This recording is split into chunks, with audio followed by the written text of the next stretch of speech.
Welcome to Boring Classic Literature. All of the poems and stories read on this channel are read by me. I'm a real person. Today I'm reading The Ghost of Art by Charles Dickens. The Ghost of Art. I am a bachelor, residing in rather a dreary set of chambers in the Temple. They are situated in a square court of high houses, which would be a complete well, but for the want of water and the absence of a bucket. I live at the top of the house among the tiles and sparrows. Like the little man in the nursery story, I live by myself, and all the bread and cheese I get, which is not much, I put upon a shelf. I need scarcely add, perhaps, that I am in love, and that the father of my charming Julia objects to our union. I mention these little particulars as they might deliver a letter of introduction. The reader is now acquainted with me, and perhaps will condescend to listen to my narrative. I am naturally of a dreamy turn of mind, and my abundant leisure, for I am called to the bar, coupled with much lonely listening to the twittering of sparrows and the pattering of rain, has encouraged that disposition. In my top set, I hear the wind howl on a winter night, when the man on the ground floor believes it is perfectly still weather. The dim lamps with which our honorable society, supposed to be as yet unconscious of the new discovery called gas, make the horrors of the staircase visible, deepen the gloom which generally settles on my soul when I go home at night. I am in the law, but not of it. I can't exactly make out what it means. I sit in Westminster Hall sometimes, in character, from 10 to 4, and when I go out of court, I don't know whether I'm standing on my wig or my boots. It appears to me, I mention this in confidence, as if there were too much talk and too much law, as if some grains of truth were started overboard into a tempestuous sea of chaff. All this may make me mystical. Still, I am confident that what I am going to describe myself as having seen and heard, I actually did see and hear. It is necessary that I should observe that I have a great delight in pictures. I am no painter myself, but I have studied pictures and written about them. I have seen all the most famous pictures in the world. My education and reading have been sufficiently general to possess me beforehand with a knowledge of most of the subjects to which a painter is likely to have recourse. And although I might be in some doubt as to the rightful fashion of the scabbard of King Lear's sword, for instance, I think I should know King Lear tolerably well if I happened to meet with him. I go to all the modern exhibitions every season, and of course I revere the Royal Academy. I stand by its 40 academical articles almost as firmly as I stand by the 39 articles of the Church of England.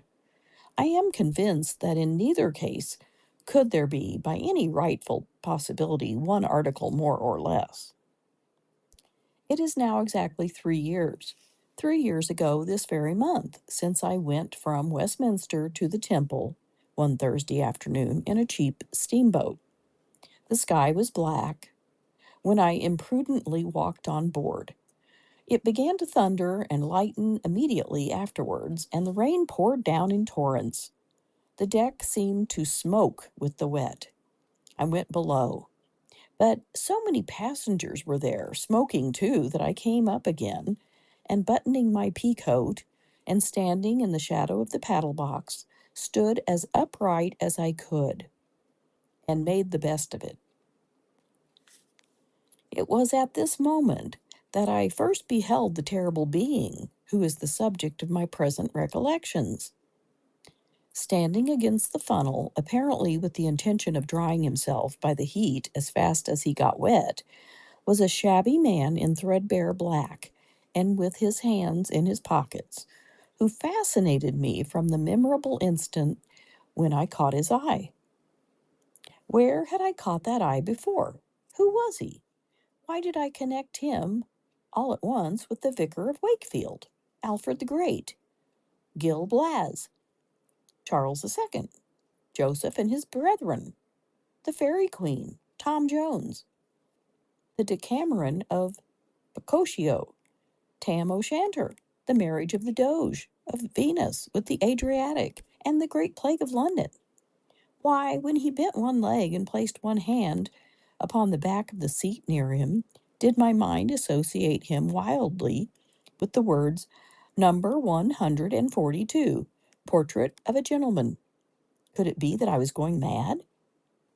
I looked at him again, and now I could have taken my affidavit that he belonged to the Vicar of Wakefield's family.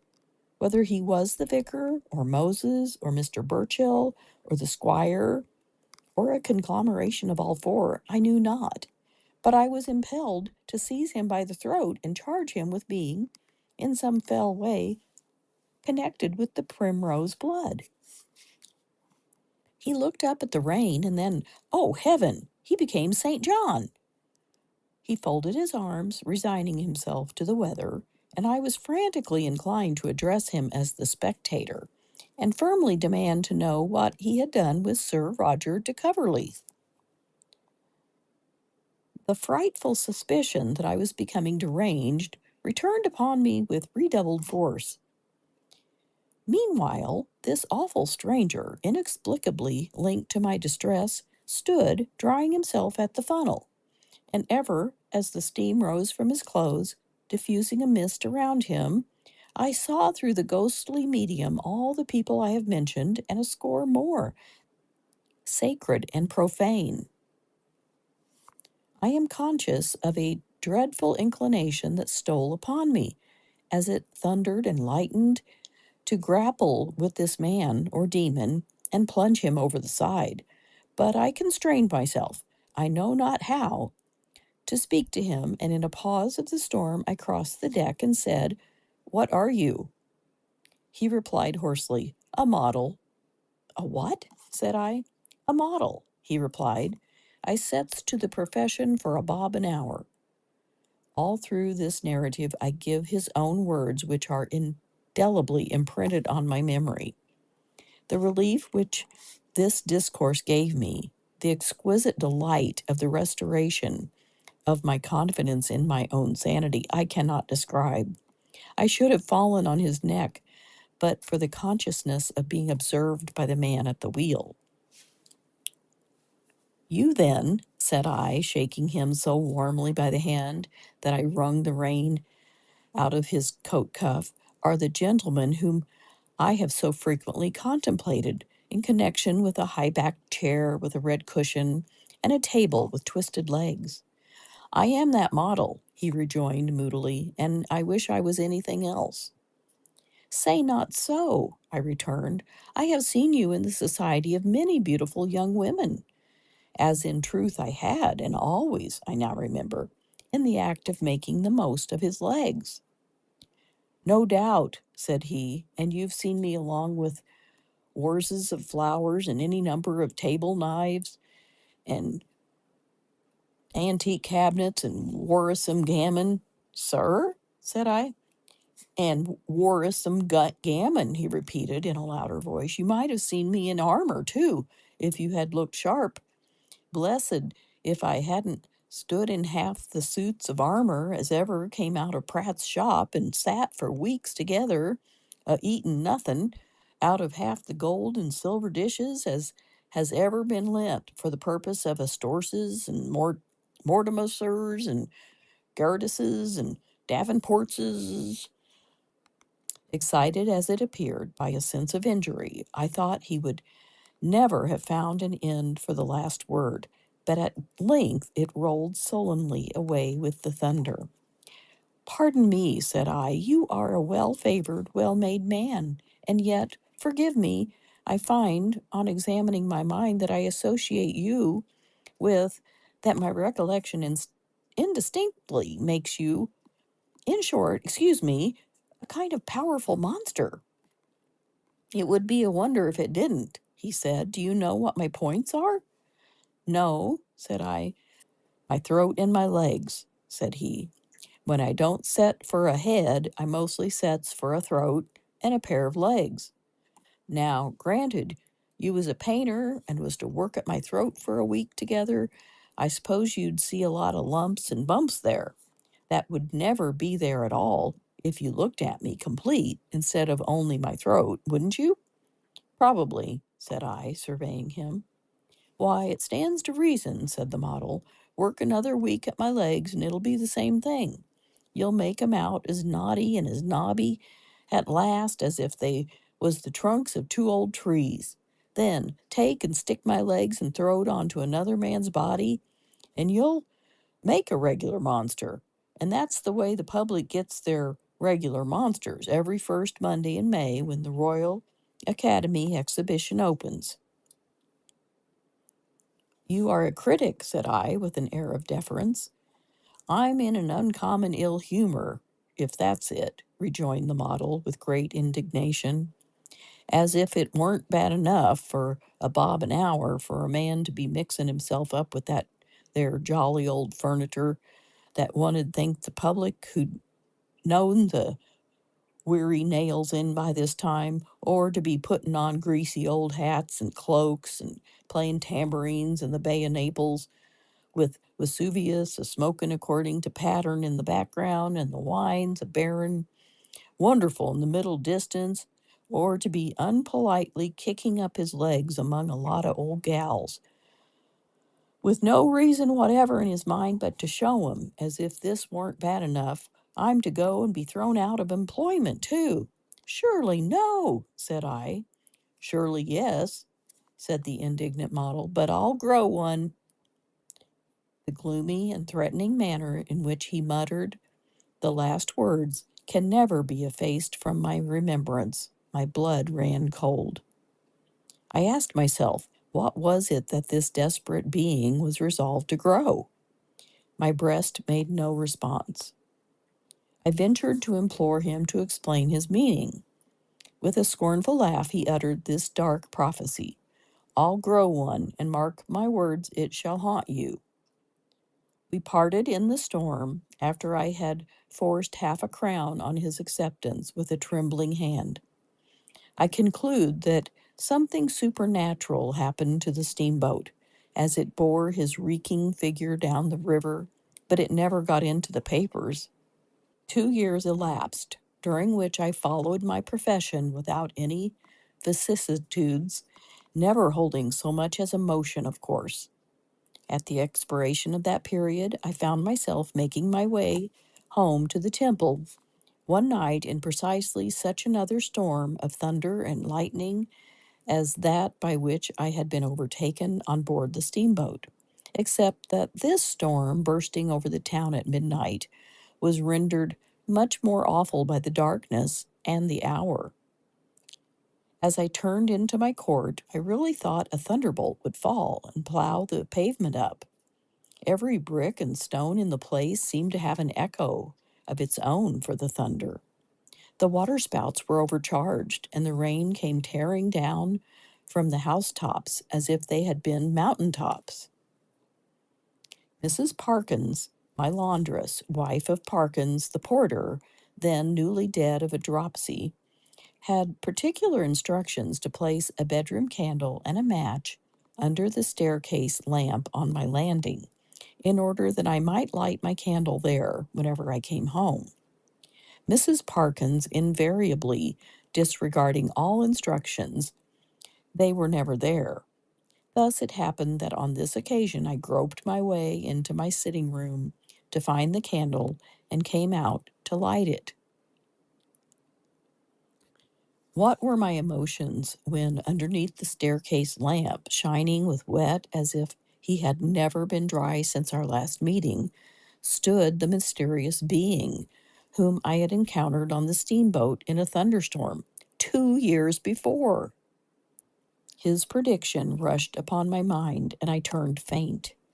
I said I'd do it, he observed in a hollow voice, and I have done it. May I come in? Misguided creature, what have you done? I returned. I'll let you know, was his reply, if you'll let me in. Could it be murder that he had done? And had he been so successful that he wanted to do it again at my expense? I hesitated. "May I come in?" said he. I inclined my head with as much presence of mind as I could command, and he followed me into my chambers. There I saw that the lower part of his face was tied up in what is commonly called a Belcher handkerchief. He slowly removed his bandage and exposed to view a long, dark beard, curling over his upper lip, twisting about the corners of his mouth, and hanging down upon his breast. "What is this?" I exclaimed involuntarily, "and what have you become?" "I am the ghost of art," said he. The effect of these words, slowly uttered in the thunderstorm at midnight, was appalling in the last degree. More dead than alive, I surveyed him in silence. "The German taste came up," said he, "and threw me out of bread. I am ready for the taste now." He made his beard a little jagged with his hands, folded his arms, and said, "Severity." I shuddered. It was so severe. He made his beard flowing on his breast, and leaning both hands on the staff of a carpet broom which Mrs. Parkins had left among my books, said, "Benevolence." I stood transfixed. The change of sentiment was entirely in the beard. The man might have left his face alone, or had no face. The beard did everything. He lay down on his back on my table, and with that action of his head threw up his beard at the chin. "That's death," said he. He got off my table and looked up at the ceiling, cocked his beard a little awry, at the same time making it stick out before him. "Adoration, or a vow of vengeance," he observed. He turned his profile to me, making his upper lip very bulky with the upper part of his beard. "Romantic character," said he. He looked sideways out of his beard as if it were an ivy bush. "Jealousy," said he. He gave it an ingenious twist in the air and informed me that he was carousing. He made it shaggy with his fingers, and it was despair. Lank, and it was avarice. Tossed it all kinds of ways, and it was rage. The beard did everything. "I am the ghost of art," said he. "2 bob a day now, and more when it's longer. Hair's the true expression. There is no other. I said I'd grow it, and I've grown it, and it shall haunt you." He may have tumbled downstairs in the dark, but he never walked down or ran down. I looked over the banisters, and I was alone with the thunder. Need I add more of my terrific fate? It has haunted me ever since. It glares upon me from the walls of the Royal Academy, except when Mackless subdues it to his genius. It fills my soul with terror at the British institution. It lures young artists on to their destruction. Go where I will, the ghost of art, eternally working the passions in hair and expressing everything by beard, pursues me. The prediction is accomplished, and the victim has no rest. Thank you for listening to The Ghost of Art by Charles Dickens.